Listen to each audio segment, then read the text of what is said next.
श्रीपाद श्री वल्लभ चरित्रामृत अध्याय 7. श्रीपादराजं शरणं प्रपद्ये. खगोल वर्णन. श्रीपाद श्री वल्लभ चरित्रामृताचा महिमा. पहाटे श्री तिरुमलादासांनी अनेक उरकून सांगण्यास सुरुवात केली. ते म्हणाले, अरे शंकर भट्टा, श्रीपाद श्री वल्लभांचे दिव्य चरित्र अद्भुत, अतर्क्य व अपूर्व असे आहे. तुझ्यावर त्यांचा अपार स्नेह असल्या कारणाने त्यांचे दिव्य चरित्र लिखाण करण्याचे महत् भाग्य तुला लाभले आहे. थोर विद्वानांना न लाभलेले सद्भाग्य तुला लाभले आहे. हा फक्त त्यांचा संकल्प आहे. श्रीपादांचे एकाच वेळी अनेक ठिकाणी प्रकट होणे. नरसावधानी मृत्युमुखातून बाहेर पडल्यानंतर त्यांच्यातील आकर्षण शक्ती क्षीणावली. पूर्वी साधना करीत असताना ज्या मनुष्याचे ते ध्यान करीत तो कितीही दूर असला तरी आकर्षित होऊन त्यांच्याजवळ येत असे, ती शक्ती सुद्धा आता क्षीणावली होती. जे लोक पूर्वी त्यांना घाबरत होते आणि ज्यांनी त्यांच्यावर स्तुती सुमनांचा वर्षाव केला होता, ते आता त्यांना घाबरेनासे झाले. संधी मिळाली की ते सर्व प्रकारचा उपहास करून त्यांना दुखावीत. त्यांची आर्थिक स्थिती सुद्धा खालावत चालली होती. 2 वेळच्या पोटभर जेवणाची सुद्धा काही वेळा भ्रांत पडत असे. अशा कष्टमय अवस्थेत ते आक्रोश करीत रस्त्यावर आले. त्यावेळी महाचार्य बाप्पन्नाचार्यलू यांनी त्यांच्या नातवास कडेवर घेतले होते. बाप्पन्नाचार्यलूंचे घर एका रस्त्याच्या वळणावर होते. श्रीपाद बालपणी आपल्या घरापेक्षा अधिक वेळ आपल्या आजोबांच्या घरीच घालवत असे. श्री सिंह वर्मा व श्री व्यंकटप्पा श्रेष्ठी यांच्या घरी सुद्धा ते मुक्तपणे जात. श्रीपादांशी बोलावे असे नरसावधींना वाटत होते. त्या गोंडस आणि लढीवाळ अशा दिव्य बालकास एकदा तरी कडेवर घेऊन लाड करावे असे त्यांना वाटले. नरसावधींची दृष्टी बाप्पन्नाचार्यांबरोबर श्रीपादांवर पडली. श्रीपादांनी नरसावधींकडे पाहून मंद स्मित केले. ते स्मित हास्य अत्यंत मोहित करणारे होते. नरसावधांनी भिक्षेसाठी श्री व्यंकटप्पा श्रेष्ठींच्या घरी गेले. तेथे श्रीपाद श्रेष्ठींच्या मांडीवर खेळत असलेले दिसले. नरसावधींकडे पाहून श्रीपाद मिस्किलपणे हसले. नरसावधींना भिक्षा घेऊन घरी परतले व तेथून ते नरसिंह वर्माच्या घरी गेले. तेथे त्यांना श्रीपाद नरसिंह वर्मांच्या खांद्यावर खेळत असलेले दिसले. नरसावधींकडे पाहून श्रीपाद पुन्हा मिस्किलपणे हसले. एकाच वेळी बालक श्रीपाद श्रेष्ठींच्या घरी, वर्मांच्या घरी व आजोबा बाप्पन्नाचार्यलू यांच्या घरी होते. नरसावधींना हे स्वप्न आहे की विष्णू माया आहे हे कळतच नव्हते. गावातील लोक नरसावधींना दूषणे देऊ लागले व त्यांच्यात त्यांना दोष दिसू लागला. पादगया क्षेत्रातील स्वयंभू दत्तांची मूर्ती अदृश्य होण्यामागे नरसावधींचा हेतू आहे अशी लोक निंदा करू लागले. गंतव्य माहीत नसलेल्या वाटसरूंसारखे नरसावधींना रस्त्यावर भटकत होते. नरसावधी भ्रमिष्ठासारखे घरी परतले. आपल्या पतीला वेळ लागलेल्या स्थितीत पाहून त्यांची पत्नी अत्यंत दुःखी झाली. तिच्या मनातील वेदना प्रकट करण्यासाठी ती देवघरात गेली. तेव्हा तिने पाहिलेले दृश्य आश्चर्यकारक होते. त्यांच्या देवघरात श्रीपाद बसलेले होते. त्यांना पाहून त्या पती पत्नीला अतिशय आनंद झाला. त्या उभयतांनी श्रीपादांना राजगिऱ्याच्या भाजीचे भोजन करण्याचा आग्रह केला, परंतु श्रीपादांनी जेवण्यास नकार दिला. काल, कर्म आणि कारण या तिन्हींचा एकाच वेळी संयोग झाल्यास असे अलभ्य योग जुळून येतात. विवेकवंत हे ओळखून लाभ करून घेतात, तर अविवेकी हे न ओळखता आल्याने नुकसान ओढवून घेतात. अखेर श्रीपाद प्रभूंनी त्या पती पत्नीच्या विनंतीस होकार दिला, परंतु या जन्मी नाही. पुढल्या जन्मी ते महाराष्ट्राच्या पुण्यभूमीत श्री नृसिंह सरस्वतींच्या आवारात त्यांच्या घरी राजगिराच्या भाजीचा समावेश असलेले भोजन घेतील असे त्यांनी वचन दिले.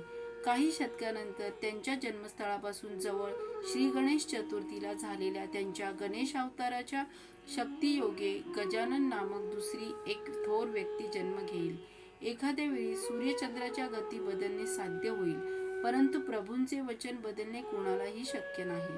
पंचमहाभूतांसहित सर्व जीवांना त्यांच्या आज्ञांचे पालन करावे लागते. आपल्या वचनाचे पालन ते निश्चलपणे व सत्यपूर्वक करतात.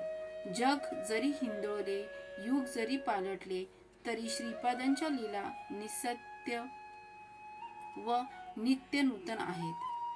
त्या देवघरात श्रीपाद प्रभूंनी नरसावधानी आणि त्यांच्या धर्मपत्नीस हितोपदेश केला. हा उपदेश सर्व दत्तभक्तांना अत्यंत उपयोगी असा आहे. नरसावधानी व श्रीपाद प्रभूंना खालील भाषण झाले. नरसावधानी व श्रीपाद श्री वल्लभांच्या मध्ये देवघरात झालेला संवाद व श्रीपाद प्रभूंचा उपदेश. प्रश्न: तू कोण आहेस? देवता, यक्ष? उत्तर: निसंशयाने मी दत्तच आहे. तुम्ही शरीरधारी असल्याने तुम्हाला माझी ओळख पटण्यासाठी मी शरीर धारण केले आहे. वास्तवात मी निराकार व निर्गुण आहे. प्रश्न: म्हणजे तुला आकार व गुण नाही एवढेच ना?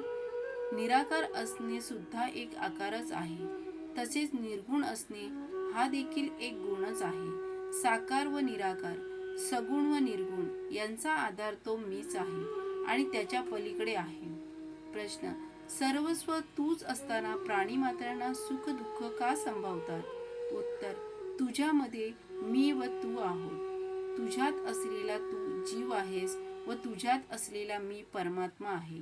तुझ्यात कर्तृत्व भावना असेपर्यंत तू मी होऊ शकत नाही. जोपर्यंत तुझ्यात कर्तृत्व भावना असेल तोपर्यंत सुख दुःख, पाप पुण्य अशा द्वंद्वातून सुटका होऊ शकत नाही. तुझ्यातला तू नष्ट होऊन तुझ्यातील मी उच्च दशेत असेल तेव्हा तू माझ्या निकट असशील. जसे जसे तू माझ्या निकट येशील तसा तसा तू सुख दुःख, पाप पुण्य या द्वंद्वातून मुक्त होशील. तू माझ्या आश्रयी असता सुख संपन्न होशील. प्रश्न: जीवात्मा व परमात्मा वेगवेगळे आहेत असे काहींचे म्हणणे आहे. जीवात्मा व परमात्म्याचे घनिष्ठ संबंध आहेत असे काहींचे म्हणणे आहे. तर तू जीवच परमात्मा आहेस असे काहींचे म्हणणे आहे. यातील खरे काय?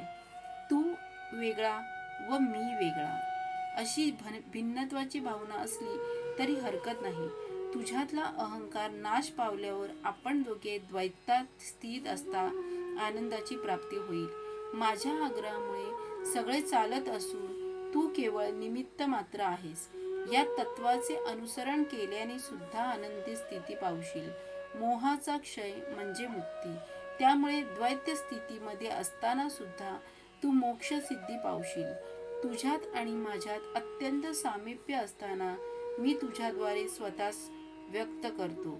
माझ्यातील सर्व शक्ती तुझ्याद्वारे अभिव्यक्त होत असताना तुझ्यातला अहंकार नाश पावून मोक्ष झाल्याने या विशिष्ट असलेल्या अद्वैत स्थितीमध्ये पण आनंदाची प्राप्ती होईल. मोह नसल्यामुळे हा सुद्धा मोक्षच होय. तुझा अहंकार पूर्णपणे नाश पावल्याने कर्तृत्वाची भावना नाहीशी होईल. तुझ्यात तू नसून केवळ मी असलेल्या त्या स्थितीत मनाच्या कल्पनेने आकलन न होणाऱ्या ब्रह्मानंदाचा अनुभव घेता येतो. म्हणून अद्वैत स्थितीतही मोक्ष प्राप्ती होते. द्वैत स्थितीत विशिष्ट द्वैत किंवा अद्वैत स्थितीतही ब्रह्मानंद स्थिती मात्र एकच. ती स्थिती मन वाचा यास अगोचर आहे. तो केवळ अनुभवाने जाणला जातो. प्रश्न: अवधूत स्थितीत असलेले काही जण ते स्वतः ब्रह्म असल्याचे सांगतात. मग तू अवधूत आहेस का? उत्तर: नाही, मी अवधूत नाही. मी परब्रह्म आहे आणि ब्रह्म सर्वस्व असल्याचे अवधूतांचे अनुभव आहेत. तर मी ब्रह्म असून मी सर्वार्थयामी असल्याची स्थिती माझी आहे. प्रश्न: तर या किंचित भेदाचे रहस्य मला उमजले नाही. उत्तर: समस्त संसार बंधनातून मुक्त झालेले अवधूत माझ्यात लीन होऊन ब्रह्मानंद सुखाचा अनुभव घेतात. त्यांच्यात व्यक्तित्व नाही. व्यक्तित्व नसल्याने ते संकल्परहित असतात. या सृष्टीच्या महासंकल्पात महाशक्तीत मी आहे. जीव म्हणविणाऱ्या मायाशक्तीत पण मी आहे. माझ्यात लीन झालेले अवधूत सुद्धा तू परत जन्म घे अशी माझी आज्ञा झाल्यास त्यांना जन्म घेणे भाग आहे. संकल्पयुक्त सत्यज्ञानानंद स्वरूप माझे आहे, तर संकल्परहित सत्यज्ञानानंद स्वरूप त्यांचे आहे. प्रश्न: बीजास भाजल्याने ते परत अंकुरित होत नाहीत. तसेच ब्रह्मज्ञान प्राप्त करून ब्रह्ममय झालेल्यांना परत जन्म घेणे कसे बरं साध्य होईल? उत्तर: भाजलेल्या बीजांचे पुन्हा अंकुरित न होणे हा सृष्टीचा धर्म आहे. भाजलेल्या बीजांना पुन्हा अंकुरित करणे हे सृष्टीकर्त्याचे शक्ती सामर्थ्य आहे. खरे पाहता माझा पूर्व अवतार या सिद्धांताद्वारे व उपसिद्धांताद्वारे सत्य धर्म निरूपण करण्यासाठी झाला आहे. प्रश्न: दत्तप्रभू श्रीपादा विवरण करण्याची कृपा करावी. उत्तर: भूत, भविष्य, वर्तमान हे अवस्थात्रय तसेच सृष्टी, स्थिती, लय इत्यादी त्रयांना ओलांडून माझे वडील अत्रि महर्षी प्रसिद्ध झाले. सृष्टीतील कोणत्याही जीवाविषयी किंवा कोणत्याही वस्तूविषयी असूया, द्वेष मात्र, लेश मात्र नसल्या कारणाने माता अनुसया विख्यात झाली. ब्रह्मा, विष्णू, रुद्र यास आधार व अतीत असलेल्या त्या परमज्योती स्वरूपाचे दर्शन प्राप्त करण्यासाठी अत्रि महर्षींना घोर तपश्चर्या करावी लागली. त्या परमज्योती स्वरूप परमात्म्याने आपल्या अमृत दृष्टीने सृष्टीतील प्रत्येक प्राण्यास व वस्तूस अवलोकन करून अनुग्रह करावा या हेतूने अनुसया मातेने तपश्चर्या केले होते. कर्मसूत्रांप्रमाणे पाप पुण्यास अनुसरून जीवांना सुख दुःख प्राप्त होत असल्या कारणाने महापापाचे फळ स्वल्प आणि स्वल्प पुण्याचे फळ अधिक व्हावे या संकल्पनाने अनुसया प्रार्थना करीत असे. कठीण अशा लोखंडास जिवंत व खाण्यास योग्य अशा चण्यांमध्ये आपल्या तपोबलाने मातेने रूपांतरित केले. खनिजातील चैतन्य पूर्ण निद्रावस्थेत असते. तरुगुल्मामध्ये अर्धनिद्रावस्थेत असते. पशुमध्ये पूर्ण चैतन्याची स्थिती असते. माणसाची उत्क्रांती खालील पद्धतीने होते. खनिज म्हणून जन्मास येऊन मरण पावणे, नंतर वृक्षेतर जन्म घेऊन तदनंतर पशुजन्म पावून शेवटी मनुष्य जन्म घेतलेल्या मानवाने विवेक, ज्ञान व वैराग्यवंत होऊन त्याच्यात सुप्त असलेल्या परमात्म शक्ती जागृत करून मोक्ष प्राप्त केला पाहिजे. प्रकृतीतील परिणामक्रमांचा धर्म परमात्माच्या अनुग्रहाने बदलू शकतो असे मातेने सिद्ध केले. त्रिमूर्तींच्या रूपात असलेले चैतन्य जागृत अवस्थेत असल्या कारणाने निद्रावस्थेत बदलून त्यांना लोक लहान बालकाचे रूप दिले. 3 मातांच्या लक्ष्मी, पार्वती आणि सरस्वती शक्ती एकटवून अनघादेवी रूपाचा आविष्कार झाला. दत्तात्रेयांचा अवतार घेऊन त्यांनी अनघादेवीचा अर्धांगिनी म्हणून स्वीकार केला. श्रीपाद श्री वल्लभदारी वामभागी अनघादेवी व दक्षिण भागी दत्तात्रेय असून अर्धनारीश्वर रूपाने प्रभूंचा जन्म झाला. अशा महोत्तर सृष्टीस आपल्या संकल्प मात्राने सृजन करण्याचे शक्ती सामर्थ्य असलेल्या प्रभूस आवश्यकतेनुसार सृष्टी धर्मामध्ये बदल घडवणे सहज शक्य आहे असे तू जाण.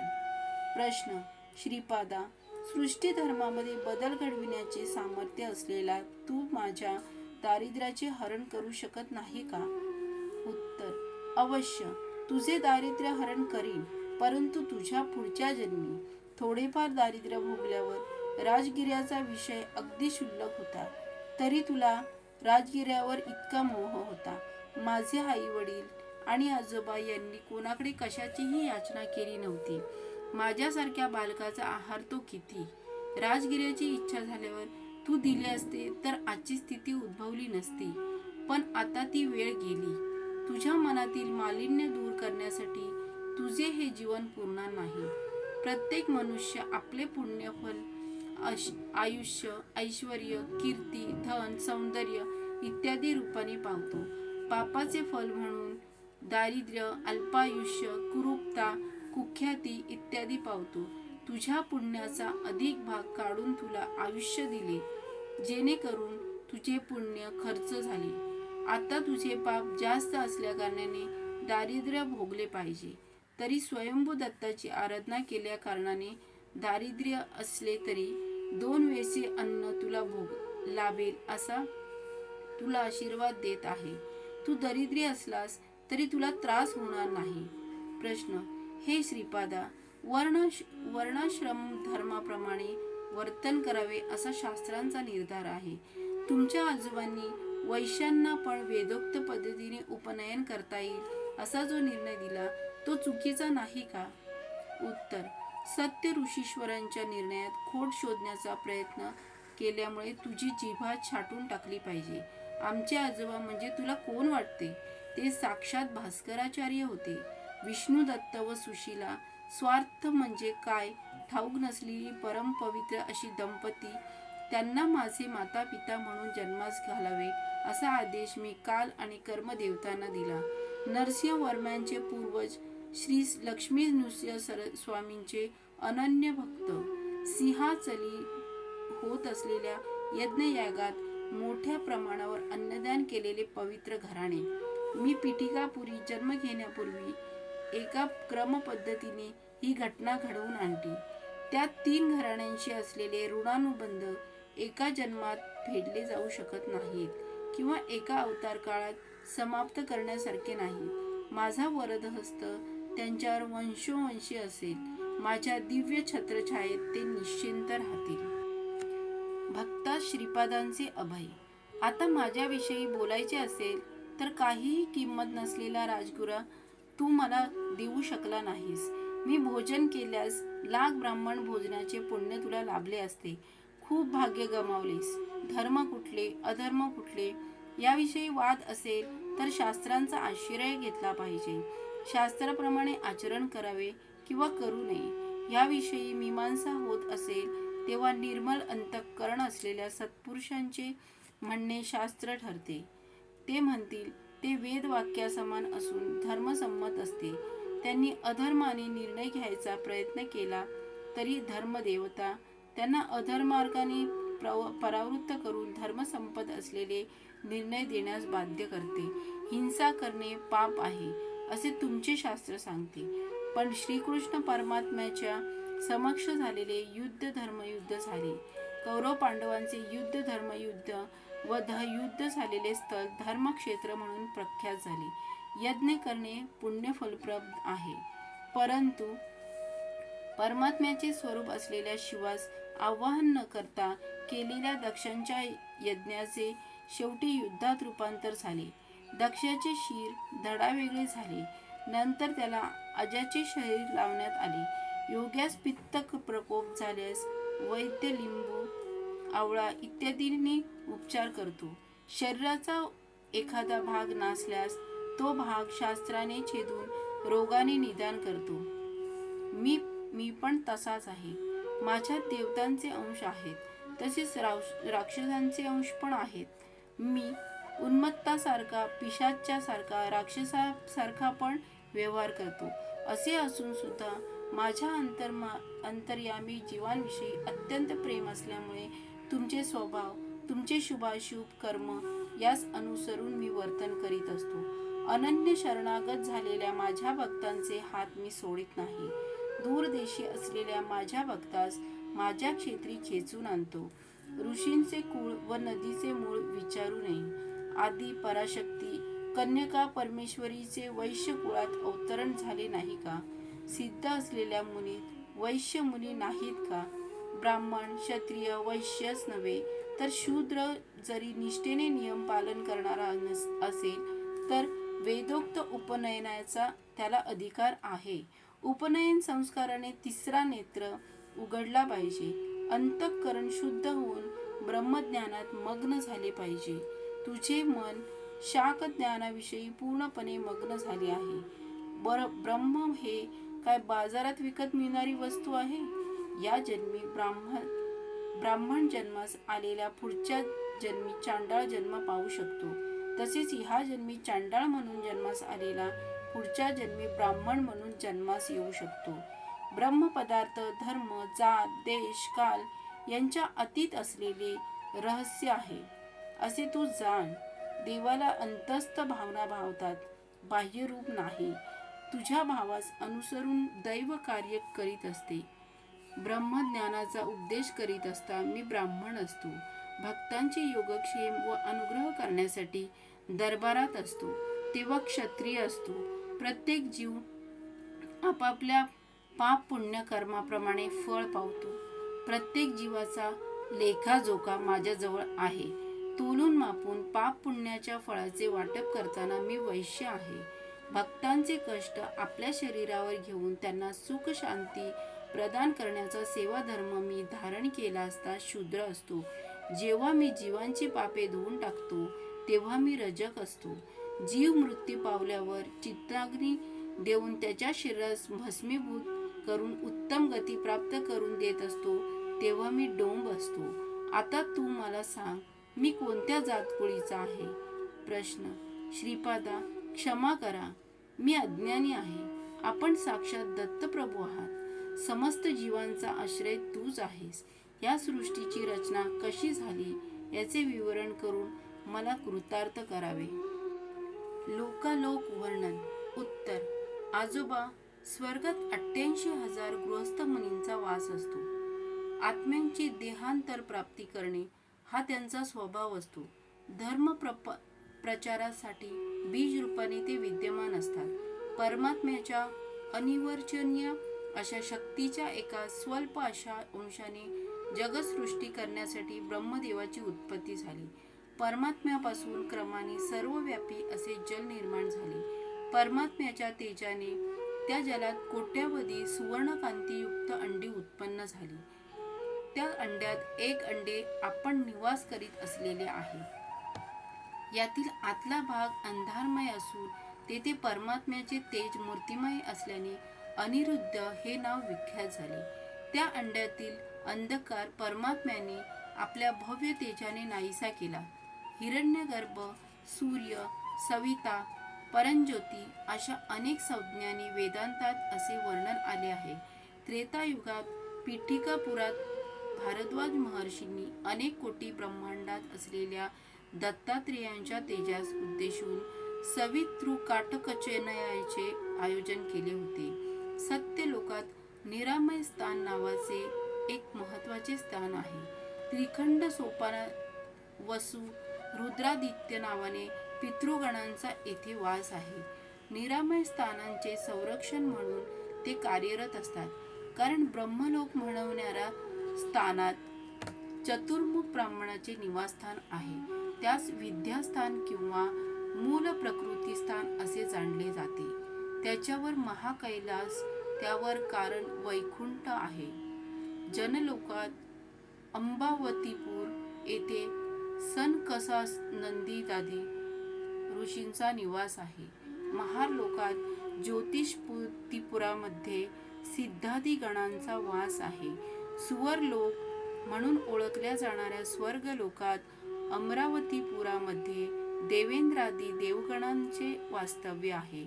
खगोलाशी संबंधित ग्रह नक्षत्रादी असलेल्या भुवरलोकात रथमपुरामध्ये विश्वकर्मा नावाच्या देवशिल्पीचा वास आहे. आजोबा, भूलोकात 2 भाग आहेत. मानवाचा निवास असलेल्या एका भागास भूगोल असे म्हणतात. ह्याच्याशिवाय महाभूमी म्हणविणारा दुसरा भाग आहे. ही महाभूमी भूगोलाच्या दक्षिणेस 5 कोटी ब्रह्मांड योजने दूर स्थितीत आहे. मर्त्यलोक म्हणजे भूलोक व भुवरलोक असून त्यात महाभूमीचा पण समावेश आहे. पाताळात अतल, वितल, सुतल, रसातल, तलातल, महातल आणि पाताल अशा प्रकारचे 7 लोक आहेत. थोडक्यात या स्वर्ग, मर्त्य, पाताळ असे म्हणतात. आपण राहतो त्या पृथ्वीच्या खालच्या भागास महाभूमी आहे. उंचावणारा गोल पृष्ठभाग असे तिचे स्वरूप आहे. त्यामुळे महाभूमीच्या उपरितलावर सूर्य चंद्र सदैव झळकतात. सतत प्रकाशमान असल्याकारणाने तेथे कालमानाचे निर्णय नाही. या महाभूमीवर 7 समुद्र, 7 द्वीप आहेत. जम्बूद्वीप फक्त या महाभूमीवरच आहे. सृष्टीच्या प्रारंभी समस्त लोक जलमय होते. प्रजापतीने सृष्टी रचण्याच्या हेतूने तपाचरण केले तेव्हा जलवर तरंगत असलेल्या पुष्करपणाचे दर्शन झाले. प्रजापतीने वराह रूप धारण करून पुष्करपणाजवळ पाण्यात उडी मारली. खाली त्यास महाभूमी आढळली. तेथून थोडी ओली माती आणि धारदार सुळ्यांनी खणून त्याने ती ओली माती वर आणून पुष्पर पर्णावर ठेवली. नंतर तिचे नामकरण पृथ्वी झाली. आजोबा, ह्याला पृथ्वी असे म्हणतात. महाभूमीपासून पृथ्वीचे अंतर 5 कोटी ब्रह्मांड योजने आहे. महाभूमीचा विस्तार 50 कोटी योजने आहे. जंबद्वीप नावाचे द्वीप या महाभूमीवर आहे. त्यांच्यात 9 खंड आहेत. देवखंडी देवता व गभस्त्यखंडी भूतांचा निवास आहे. पुरुषखंडी किन्नर, भारतखंडी मानव, शमरखंडी सिद्ध, गंधर्वखिंडी गंधर्व, ताम्रखिंडी राक्षस, शेरूखंडी यक्ष व इंदुखंडी पनगांचा निवास आहे. महाभूमीवर असलेल्या जंबूद्वीपाच्या दक्षिणेस असलेल्या भरतखंडी भरतपुरी, वैवस्वत मनु, भूऋषी व मानवासमवेत राज्य करीत आहेत. महाभूमीवर जंबूद्वीप असल्यामुळे भूगोलवर सुद्धा जंबूद्वीप आहे. माझा श्रीपाद श्री वल्लभावतार पीठिकापुरी होण्याअगोदर 100 वर्षापूर्वी महाभूमीत माझे आगमन झाले. महाभूमीवर असलेल्या जंबद्वीपाचा विस्तार 1,00,000 ब्रह्मांड योजने आहे. जंबद्वीपाच्या केवळ भारत या उपखंडात वैवस्वत मनु आहेत. इतर खंडात देवयानीचा वास आहे. जंबूद्वीपावर कोवळ्या उन्हासारखा प्रकाश, सदैव उष्मा व थंडी सौम्य व आल्हाददायक असते. तेथे दिवस किंवा रात्र यांचे भेद नाहीत. महाभूमीतील जंबूद्वीप हे 1,00,000 योजने विस्तारलेले आहे. विविध समुद्र आणि पर्वत इत्यादींच्या व्याप्तीचा तपशील खाली दिला आहे. लवण समुद्राचे 1,00,000 योजने, सुरा समुद्राचे 4,00,000 योजने, दधी समुद्राचे 16,00,000 योजने, शल्मली द्वीपाचे 32,00,000 योजने, क्षीर समुद्राचे 32,00,000 योजने, पुष्कर द्वीपाचे 64,00,000 योजने, शुद्धजल समुद्राचे 64,00,000 योजने, चलाचल पर्वताचे 128,00,000 योजने, चक्राकाल पर्वताचे 256 योजने, लोकालोक पर्वताचे 512,00,000 योजने, तपोभूमीचे 1,250,00,000 योजने असा विस्तार आहे. लोकालोक पर्वताच्या पलीकडे सूर्यरश्मी जाऊ शकत नाही, म्हणून लोकालोक पर्वता व अंडात यामध्ये अंधकार पसरलेला असतो. अंडाताचा विस्तार 1 कोटी योजने आहे. वराह अवतार किंवा नृसिंह अवतार भूमीस व्याप्त करणारे असे अवतार नाहीत. वराह म्हणजे सुकर नसून एक सुळा असलेला खड्गमृग आहे. द्वीपाधिपती आणि द्वीपाधी देवता. महाभूमीत असलेल्या जंबूद्वीपात स्वयंभू मनुने चक्रवर्ती म्हणून प्रथम पालन केले. त्यांचे पुत्र इतर द्वीपांचे अधिपती झाले. प्लक्ष द्वीपांचे मेधादिती, शल्मल द्वीपाचे वपुषमंत, कुश द्वीपांचे ज्योतिषमंत, कौर्य द्वीपाचे द्युतिमंत, शाक द्वीपाचे हव्य, पुष्कर द्वीपाचे सवन हे पहिले चक्रवर्ती होत. प्लश द्वीपातील चातुर्वर्ण आर्य, कुर्रर, विंदक, भाविन या नावाने प्रसिद्ध आहेत. चंद्राकृतीत असलेले विष्णू त्यांचे आराध्य दैवत आहेत. शल्मल द्वीपी कपिल, चक्रवाक, पित्त व कृष्ण असे 4 वर्ण आहेत. त्यांचे आराध्य देव विष्णू आहेत. कुश द्वीपात दमी, सुष्मिण, स्नेह व मंदेह असे 4 वर्ण आहेत. त्यांचा आराध्य देव ब्रह्मा आहे. क्रौंच द्वीपात पुष्कल, पुष्कर, धन्य व शिष्पिष्य असे 4 वर्ण असून त्यांचे आराध्य दैवत रुद्र आहेत. शाक द्वीपात मंग, मगध, मनस व मंद असे वर्ण असून सूर्य भगवानाची उपासना ते करतात. पुष्कर द्वीपात मात्र चातुर्वर्ण नाही. सगळे देवतांच्या सारखे आहेत. रोग व शोकमुक्त असून आनंदाने कालक्रमण करतात. त्यांचे आराध्य दैवत ब्रह्मा आहे. आपल्या भूगोलात जंबद्वीपामध्ये भरतवर्ष, किमपुरुष वर्ष, हरीश वर्ष, केतुमल वर्ष, इलावृत्त वर्ष, भद्राश्व वर्ष, रम्यक वर्ष, हिरण्यक वर्ष, कुरु वर्ष या नावांचे भाग आहेत. आजोबा, ज्याप्रमाणे महाभूमीतील जंबद्वीप खंडांनी बनलेले आहे, तद्वत पृथ्वीच्या गोलार्धात असलेल्या दुसऱ्या जंबद्वीपाचे 2 विभागात विभाजन झालेले भूप्रदेश अस्तित्वात आहेत. महाभूमी गोलाकार असून मध्यभागी कासवाच्या पाठीप्रमाणे उंच आहे. त्याला भूमंडळ असे म्हणतात. भूगोल मात्र लिंबासारखे असते. महाभूमी मेरूर खेस वळसा घेऊन ब्रह्मांडाच्या टोकापर्यंत व्यापून आहे. भूगोल मात्र ज्योतिष चक्राच्या समांतरावर मध्यभागी स्थित आहे. महाभूमीच्या मध्यभागी असलेल्या मेरू पर्वत रेखेच्या भोवती जगद्दूत त्यांच्या भोवती सप्तसमुद्र द्वीपादी आहेत. भूगोलाच्या उत्तरार्धास देवभाग व दक्षिणार्धास असुर भाग असे म्हणतात. महाभूमीच्या मध्यभागी मेरू देदीप्यमान असून जीवांवर राज्य करणाऱ्या मनूचे निवासस्थान आहे. भूगोल मनूचे राज्य असणाऱ्या जीवांचे निवासस्थान आहे. महाभूमीच्या भोवती असलेले चक्रवाळ पर्वत शिखरी ज्योतिष चक्र स्थित आहे. भूगोल मात्र यापेक्षा भिन्न ठिकाणी स्थित आहे. सप्त कक्षांनी आवृत्त असलेले ज्योतिष चक्र भूगोलाची रोज एक प्रदक्षिणा करते. महाभूमीत शीतोष्ण वातावरणातील बदल कमी असून नित्य दिवस असल्याने काळभेद नाही. भूगोलाच्या त्यांच्या विपरीत आहेत. कोणताही मनुष्य आपल्या सत्कृत्याचे पूर्ण फल म्हणून महाभूमीस पोचू शकतो. भूगोल पुण्य मिळवण्यासाठी असलेली योग्य कर्मभूमी असून स्थूल शरीरधारी लोक पृथ्वीवर राहतात. महाभूमीवरील मनुप्रलयाशिवाय दुसरे छोटे प्रलय उद्भवत नाहीत. भूगोलात युग प्रलय, महायोग प्रलय, मनु प्रलय इत्यादी पडतात. महाभूमीस धात्री, विधात्री अशी नावे आहेत. भूगोलास मही, उर्वी, क्षिती, पूर्वी आणि भूमी अशी नावे आहेत. आजोबा, मी आता पाताळ लोकांविषयी सांगत आहे, ऐका. अतल येथे पिशाच्य गण, वितल लोकात गुह्यक, सुतल लोकात राक्षस, रसातलात भूत, तलातलात यक्ष, महातलात पित्तर व पाताळात पनगांचा वास आहे.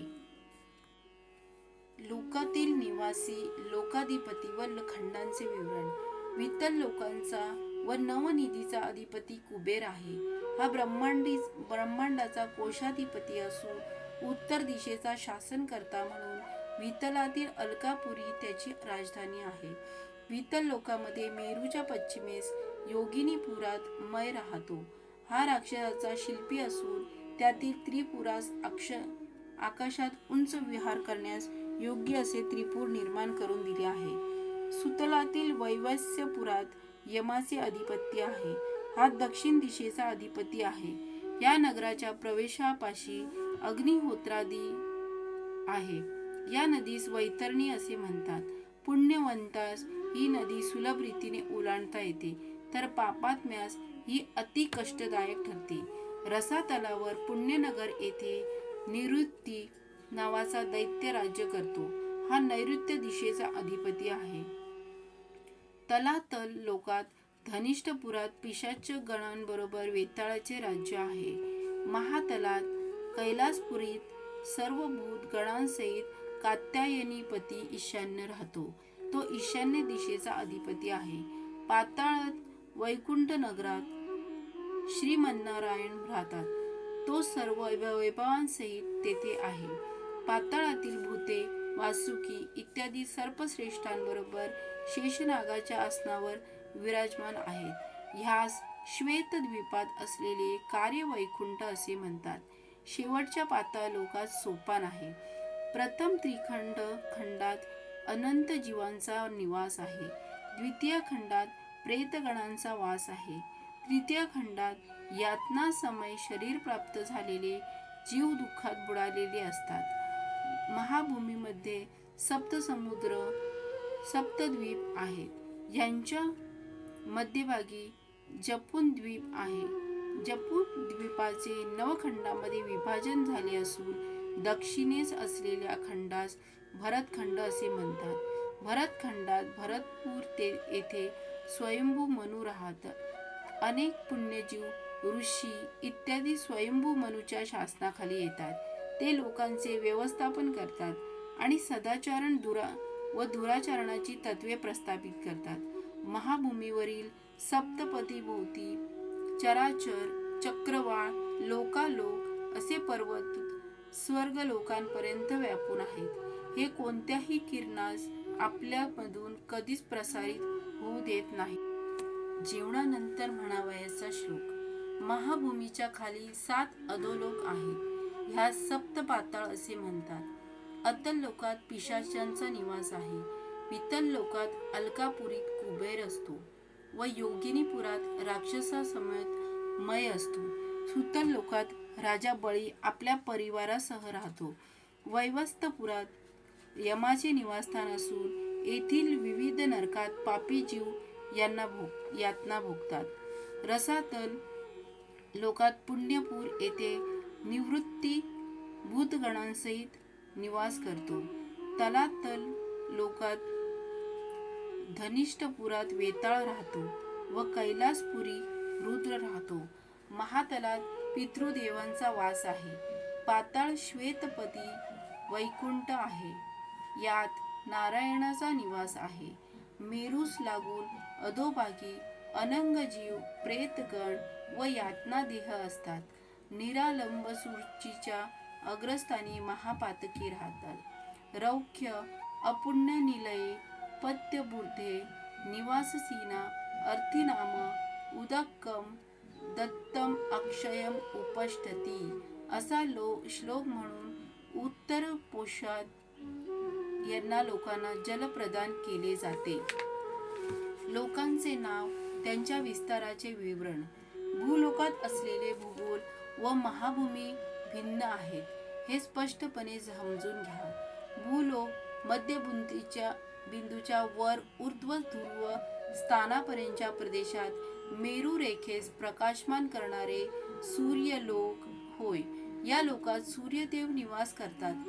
हे सूर्यग्रह मंडल नव्हे. याचप्रमाणे चंद्रलोक 2 लक्ष ब्रह्मांड योजने, अंगारक लोक 3 लक्ष ब्रह्मांड योजने, बुद्धलोक 5 लक्ष ब्रह्मांड योजने, गुरुलोक 7 लक्ष ब्रह्मांड योजने, शुक्रलोक 9 लक्ष ब्रह्मांड योजने, शनैश्वर लोक 11 लक्ष ब्रह्मांड योजने, राष्ट्रादी देवतालोक 12 लक्ष ब्रह्मांड योजने, नक्षत्रवादी देवतालोक 13 लक्ष ब्रह्मांड योजने, सप्त ऋषी लोक 14 लक्ष ब्रह्मांड योजने, ध्रुवलोक 15 लक्ष ब्रह्मांड योजने आहे. याप्रमाणे भूमध्य बिंदूपासून विविध अंतरावर स्वर्गलोक, महरलोक, जनलोक, तपलोक आणि सत्यलोक आहेत.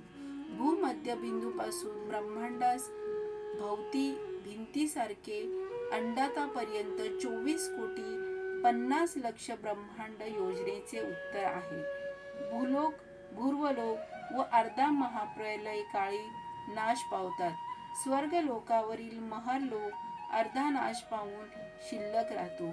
जनलोक व सत्यलोक ब्रह्माच्या आयुष्याच्या अंती नाश पावतात. स्वर्गलोक म्हणजे सुवरलोक, महरलोक, जनलोक, तपलोक, सत्यलोक व अंडाभित्तीपर्यंतचा प्रदेश. दत्त म्हणजे कोण? नरसावधानी तात दत्त तत्व अनुभवायचे असेल तर अनेक लक्ष जन्म घ्यावे लागतात. कोटानी कोटे ब्रह्मांडास व्याप्त करून त्यांच्या पलीकडे व्याप्त असलेले एकमेव तेजो महाराशी म्हणजे दत्त असे समज. ते दत्त प्रभूच तुझ्यासमोर असलेले श्रीपाद श्रीवल्लभ आहेत असे जाण. श्रीचरणांनी केलेला हितोपदेश ऐकून नरसावधानी व त्यांची पत्नी चकित झाली. 1 वर्षाच्या बालकाने सधिकाराने एवढे महत्त्वपूर्ण व गहन असे विषय सांगणे हे व स्वतः दत्त असल्याचे निरूपण ऐकल्यावर नरसावधानी व त्यांच्या पत्नी रडू लागले. त्या दिव्य शिशूंचे श्रीचरण स्पर्श करावे अशी त्यांची इच्छा होती. त्या श्रीपदांनी नकार दिला. नरसावधानी व त्यांच्या पत्नी जागच्या जागी खिळून राहिली. श्रीपाद पुढे म्हणाले, मी दत्त आहे. कोट्यानुकोटी ब्रह्मांडात व्याप्त असलेले एकमेव तत्व मीच आहे. दिग म्हणजे माझे वस्त्र, म्हणून मी दिगंबर आहे. जिथे कोणी त्रिकरण शुद्धीने दत्त दिगंबर, श्रीपाद श्री वल्लभ दिगंबर, नरसिंह सरस्वती दिगंबर म्हणून भजन कीर्तन करतात, तेथे मी सूक्ष्म रूपाने सदैव असतो. माझे मातामह असलेले श्री बाप्पांनार्य परप्रांतातून पादगया क्षेत्री श्राद्धादी कर्म करण्यास आलेल्या लोकांस सेवाभावाने भोजन व राहण्याची सोय करीत असतात. तुम्ही चेष्टा केलीत. कोठे आहेत तुमचे स्वयंभू दत्त? अदृश्य झाले ना? तो दत्त मीच आहे. मी जन्म घेतलेल्या पवित्र गृहात राहण्यास आलेले नक्कीच पवित्र होतील. त्यांच्या पूर्वजांना पुण्य लोकांची प्राप्ती होईल. जीवित असलेल्या जीवांचे तसेच मरण पावलेल्या जीवांचे योगक्षेम वहन करणारा प्रभू मीच आहे. मला जन्म मरण दोन्ही समान आहेत. तरी तू स्वयंभू दत्ताची आराधना केल्याचे फळ हेच का? अशी व्यथा तुझ्या मनात आहे. तुझ्यावर असलेले आळ नाहीसे करण्यास स्वयंभू दत्ताचे दर्शन शीघ्र होईल आणि मूर्तीची प्रतिस्थापना होईल. तुला मी जास्त आयुष्यमान देत आहे. दत्त ध्यानी असू दे. पुढच्या जन्मी तुला अनुग्रह होईल असे आश्वासन देतो. या जन्मी माझ्या पादुका स्पर्श करण्याचे महान पुण्य तुला नाही. कोट्यानुकोटी ब्रह्मांडाचे सृजन, रक्षण व लय करणारा एक प्रभू असा मी माझ्या वरद हस्तांनी तुला आशीर्वाद देतो. महाभयंकर अशा ध्वनीने श्रीचरणांचा शरीरातील अणुपरमाणू विकटित होऊन श्रीपाद अदृश्य झाले. बाबा शंकरभट्टा श्रीपादांनी स्वतः त्याच्या नामाच्या शेवटी दिगंबरा नाम जोडून जप करण्याचे मर्म या प्रकारे निरोपिले. त्यांचे सर्व व्यापक तत्व निराकार असलेले ते तत्व साकार रूपात कसे अवतरित होते हे आपल्या कल्पनेच्या बाहेर आहे. मूर्त रूप धारण करून आलेल्या त्या जगत प्रभूंच्या लहानपणापासून करीत असलेल्या लीलांना अंत कोठे? श्रीपाद श्री वल्लभांचा जय जयकार असो.